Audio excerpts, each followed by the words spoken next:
கணக்குகள் அப்படின்ற டாபிக்ல உள்ள மாடல் சம் தான் பார்க்க போறோம். ஃபர்ஸ்ட் சம் பாருங்க. இந்த 2 பகடை கொடுத்துருக்காங்களா, 2 பகடை கொடுத்து மேற்காணும் பகடையில் 6 என்ற எண்ணின் எதிர்ப்பக்கம் எந்த எண் வரும் அப்படின்னு கேட்டிருக்காங்க. இந்த மாதிரி கொடுக்குறாங்க அப்படின்னா பகடையிலேயே மொத்தம் வந்துட்டு ஃபர்ஸ்ட் மாடல் என்னன்னு பார்த்தீங்கன்னா, கொடுத்துருக்கிற 2 பகடையில 2 நம்பர் வந்து ஈக்குவலா இருக்கும். இதுல பாருங்களேன், இங்கேயும் 1 இருக்கு, இங்கேயும் 1 இருக்கு, இங்கேயும் 3 இருக்கு, அங்கேயும் 3 இருக்கு. 1 3 அப்படின்றது வந்து ரெண்டுலயுமே இருக்கு.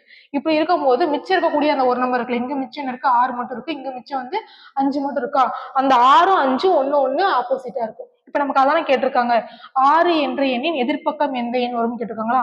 அப்ப 6ஓட ஆப்போசிட் நம்பர் என்னதான் கேட்காங்க. அப்ப 6ஓட ஆப்போசிட் நம்பர் என்ன வரும் அப்படின்னா 5 தான் வரும். அப்ப 6ஓட ஆப்போசிட் நம்பர் 5 தான் வரும். இப்ப நமக்கு அப்ப ஆப்ஷன் என்ன வரும் அப்படின்னா ஆப்ஷன் சி 5 அப்படிங்கறது ரைட் ஆன்சர். இது எப்ப அப்படின்னா 2 பகடையில 2 நம்பர் ஈக்குவலா இருக்கும் போது. இங்கேயும் 1 3 இருக்கு, இங்கேயும் 1 3 இருக்கு. அப்படின்னா மிச்சம் இருக்கக்கூடிய 2 நம்பரும் 1 ஆப்போசிட்டா இருக்கும். அப்படி பார்க்கும்போது தான் 6ஓட ஆப்போசிட் நம்பர் 5 அப்படின்னு சொல்லி எடுத்துட்டு நமக்கு ஆன்சர் வந்து 5 அப்படின்னு சொல்லிட்டு போகணும். இது வந்து ஃபர்ஸ்ட் மாடல். இதுவே ரெண்டாவது பாருங்க. இந்த இடத்துல 2 பகடை கொடுத்துருக்காங்க. இதுல மேலே உள்ள பகடையில் 6 என்ற எண்ணின் எதிரே உள்ள எண் எதுன்னு கேட்கிறாங்களா. இதுல பாத்தீங்க அப்படின்னா 1 5 2ன்னு இருக்கு, இங்க 6 4 2 அப்படின்னு சொல்லி இருக்கா. ரெண்டுலயுமே எந்த நம்பர் ஈக்குவலா இருக்குன்னு சொல்லி பாருங்க. ரெண்டுலயுமே 2 அப்படின்ற நம்பர் ஒரு நம்பர் மட்டும் காமனா இருக்கா. இப்படி 2 பக்கடையிலையும் ஒரு நம்பர் மட்டும் காமனா இருந்துச்சு அப்படின்னா எந்த நம்பர் காமனா இருக்கோ அந்த நம்பரை ஃபர்ஸ்ட் எடுத்துக்கோங்க. ரெண்டுலயுமே 2 அப்படின்ற நம்பர் தான் காமனா இருக்கா. அப்புறம் 2ல இருந்து ஸ்டார்ட் பண்ணணும், ஏதாவது ஒரு டைரக்ஷன். இப்ப நம்ம வந்து கிளாக் வைஸ், அதாவது கடிகார திசையில் எடுக்கோம்னா ரெண்டுலயுமே கிளாக் வைஸ்ல தான் எடுக்கணும். 2ல ஸ்டார்ட் பண்ணுங்க. அப்புறம் ஃபர்ஸ்ட் இந்த பகடை எடுத்தீங்க அப்படின்னா 2, அதுக்கடுத்து என்ன இருக்குன்னா 1, அதுக்கடுத்து என்ன இருக்கு அப்படின்னா 5 அப்படின்னு இருக்கு. இந்த பாடையை எடுத்தீங்கன்னா 2ல தான் ஸ்டார்ட் பண்ணணும். 2, அதுக்கடுத்து என்ன இருக்குன்னா 6, அதுக்கடுத்து வந்து 4. சரிங்களா, நம்ம டைரக்ஷன் வந்து மாத்திரக்கூடாது. 2 பாடையிலுமே சேம் டைரக்ஷன்ல எடுக்கணும். கீழே கீழே இருக்கிறது வந்து ஒன்னு ஆப்போசிட்டா இருக்கும். அப்படி பாத்தீங்கன்னா 1ஓட ஆப்போசிட் வந்து 6, 5ஓட ஆப்போசிட் 4. அப்புறம் 2ஓட ஆப்போசிட் 2 இருக்குமா அப்படின்னு கேட்டா கிடையாது. இந்த இடத்துல இந்த 4 நம்பர் போக மிச்சம் ஒரு நம்பர் இருக்கா. இதுல பாத்தீங்கன்னா 3 அப்படின்ற நம்பர் இல்லவே இருக்காது. அப்பனா 2ஓட ஆப்போசிட் 3 அப்படிங்கறதா இருக்கும். சரிங்களா, நமக்கு என்ன கேட்டிருக்காங்கன்னு பாருங்க. 6 என்ற எண்ணின் எதிரே உள்ள எண் எதுன்னு கேட்கறாங்க. அப்பனா 6ஓட ஆப்போசிட் என்ன அப்படின்னா 1 அப்படிங்கிறது 6ஓட ஆப்போசிட்.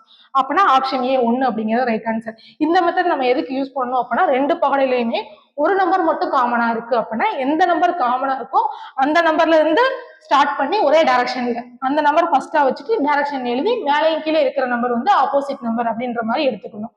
இதுவே இந்த அடுத்தடுத்த மாடல் பாத்தீங்க அப்படின்னா இந்த மாதிரி பகடை கொடுப்பாங்க. இதுல வந்துட்டு 4 1 3 5, இங்கிட்ட 6, இங்கிட்ட 2, இந்த ஷீட்டை மடிச்சு பகடையா உருவாக்கும் போது கிடைக்கக்கூடிய பகடையில 3 அப்படின்ற எண்ணோட எதிரே உள்ள எண் எது அப்படின்னு கேட்கறாங்க. இப்படி கேட்டாங்க அப்படின்னு என்ன செய்யணும்னா நீளமா இருக்கு பாத்தீங்களா, ஒண்ணு இந்த மாதிரி கொடுப்பாங்க, இல்லைன்னா இந்த மாதிரி கொடுப்பாங்க. நீளமா இருக்கிறதுல எடுத்துக்கணும். ஏதாவது ஒரு கார்னர்ல இருந்து. இப்ப இங்க 4ல ஆரம்பிக்கிறீங்கன்னா ஏதாவது கார்னர்ல இருந்து ஆரம்பிக்கணும். ஒரு நம்பர் விட்டு ஒரு நம்பர். அப்படின்னா 4ல ஒரு நம்பர் 1 விட்டுட்டு 3 வருமா. அப்படின்னா 4 3 ஆப்போசிட்டா இருக்கும். 4 3 ஆப்போசிட்டா இருக்கும். அதுக்கடுத்து இந்த 1 ஆரம்பிச்சீங்க அப்படின்னா 1க்கு அடுத்து 3 விட்டுட்டு 1 5 ஆப்போசிட்டா இருக்கும். 1 5 ஆப்போசிட்டா இருக்கும். அப்பனா மிச்சம் இருக்கக்கூடிய 6 2 இருக்கா, அந்த 6 2 1 ஆப்போசிட்டா இருக்கும். நமக்கு என்ன கேக்குறாங்க, 3 அப்படின்ற நம்பரோட ஆப்போசிட் தான் கேக்குறாங்க. அப்பனா 3ஓட ஆப்போசிட் என்ன அப்படின்னு பாத்தீங்கன்னா 4. அப்பனா ஆப்ஷன் சி 4 அப்படிங்கிறது ரைட். இந்த மாதிரி ஷீட்டை பகடையா மாத்துற மாதிரி கொடுத்தாங்க அப்படின்னா ஏதாவது ஒரு கார்னர்ல இருந்து ஒரு நம்பர் விட்டு ஒரு நம்பர். இப்ப 4ன்னா ஒரு நம்பர் விட்டுட்டு 3, 4ஓட ஆப்போசிட் 3 அப்படின்னு சொல்லி எடுத்துக்கோங்க. அடுத்து 1ஓட ஆப்போசிட் வந்து ஒரு நம்பர் விட்டுட்டு 5, 1ஓட ஆப்போசிட் 5 அப்படின்னு சொல்லி எடுத்துக்கோங்க. மிச்ச சைட்ல 2 நம்பர் கொடுத்துருப்பாங்க, அந்த 2 நம்பருமே 1 ஆப்போசிட்டா இருக்கும். இதுதான் பாடையில உள்ள மாடல்ஸ்.